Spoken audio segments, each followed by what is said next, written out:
the 15th portion of the yearly reading cycle, and it spans Exodus 10:1 through 13:16. It can mean come, bo can mean come, and it can also mean go.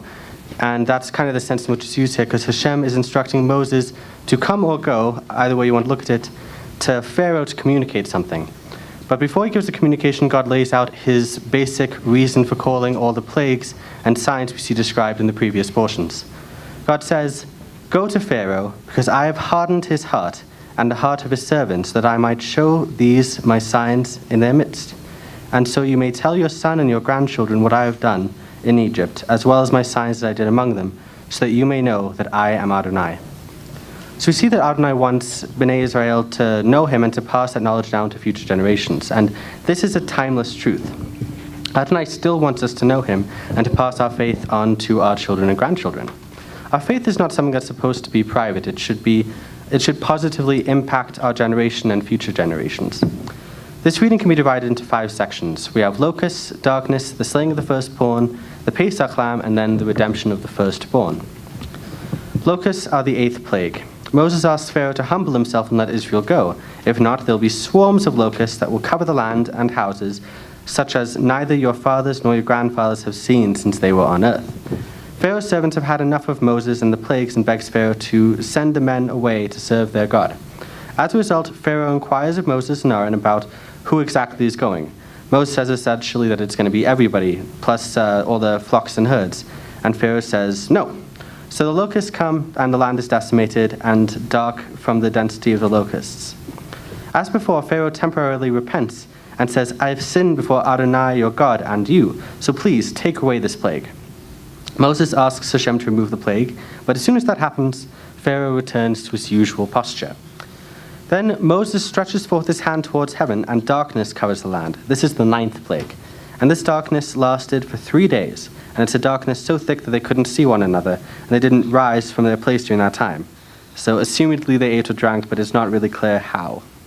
By contrast, Bnei Israel had light in their dwellings. Pharaoh again relents and graciously permits the adults and the children of Israel to go, but requests that the herds and the flocks remain behind.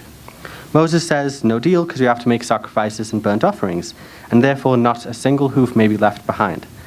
Again, Pharaoh is unwilling to let them go, and he's getting very angry at this point. "Go away," he says to Moses. "Take heed never to see my face again." So Moses says, "Fine, may I never see your face again." And this leads us to the slaying of the firstborn. Machat Bechorot in Hebrew. This is the 10th and final plague. Adonai informs Moses that after this plague, Pharaoh will let them go. In fact, he will thrust you out altogether from here. Furthermore, Adonai instructs that every Israelite man and woman must ask their neighbor for articles of gold or silver. Adonai explains that at midnight he will go into the midst of Egypt, and all the firstborn of Egypt will die, from the firstborn of Pharaoh sitting on his throne to the firstborn of the maidservant behind the mill, along with all the firstborn cattle. There will be a great cry throughout all the land of Egypt, the likes of which has never been before, nor will ever be again. Notice that as with the plague of locusts, exaggerated language is used, never before, never since, to emphasize the uniqueness and awfulness of the plagues. And Adonai once again also draws the contrast, but not so much as a dog will growl against any of Bnei Israel, neither man nor beast, so that you may know that Adonai makes a distinction between the Egyptians and Israel. And this segues into chapter 12, where the concept of Pesach and the Passover lamb is introduced. First, there is a reordering of the calendar. Bnei Israel is to make this month, the month when the miraculous deliverance from Egypt will take place, is now to mark the beginning of all the months of the year. Then the instructions for carrying out the Passover are explained. The lamb or goat must be male, 1 year old without blemish, 1 per household, or 1 between 2 small households. All Israel is to slaughter the animals at twilight, and the blood put on the doorposts and the crossbeam.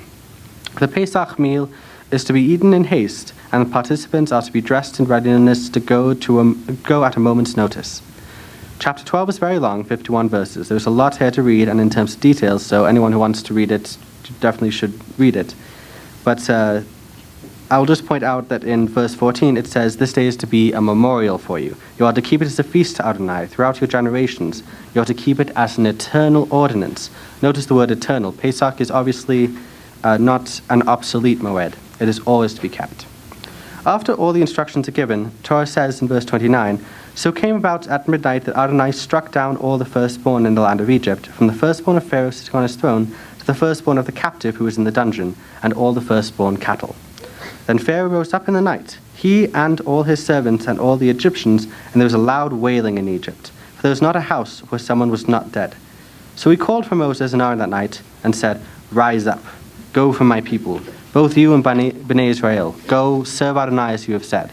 Take your flocks and your herds, and as you have said, and be gone.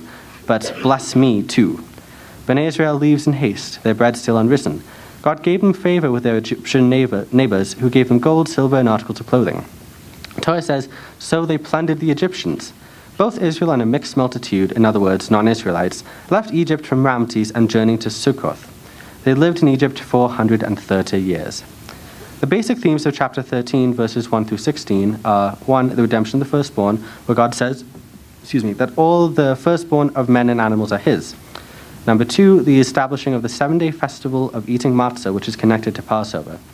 Another theme is given here, but also in the previous chapters, which is how to answer your child when he or she asks, "What is this?" or "What does this ceremony mean?" One reason why Bnei Israel is commanded to keep the ceremony is so that there would be a forum for asking these questions, so there can be a conversation about God. This is why the Moedim are so good and so important. Obviously, lots can be mined from Parashat Bo, but I'll just address one thing in particular. The question is asked, why did God need to have blood put on the door frames? Wouldn't he have known in which households the Hebrews lived? Secondly, why did the lamb or goat have to be unblemished? It was not to be used in a sacrifice, it was just a sign, so any lamb should be good enough. The rabbis have many different ideas on this, but all seem to agree that it was a sign of faith. Both historically and as indicated in Exodus 8, chapter 8, verses 22 through 23, certain animals were considered sacred in Egypt, and lambs were one of them.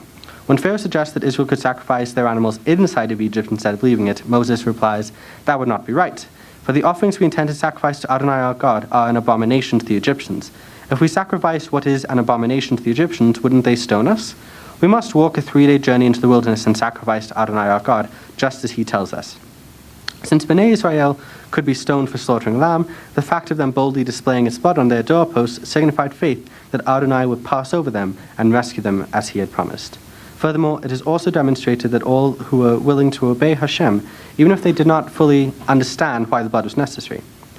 However, there's another point that non-rabbinic commentators point out, which is that the Passover lamb gave Israel a connection between the shedding of blood from an unblemished lamb and salvation, in this case from slavery. The ritual of the lamb's blood was a preparation for understanding the atoning work of Yeshua.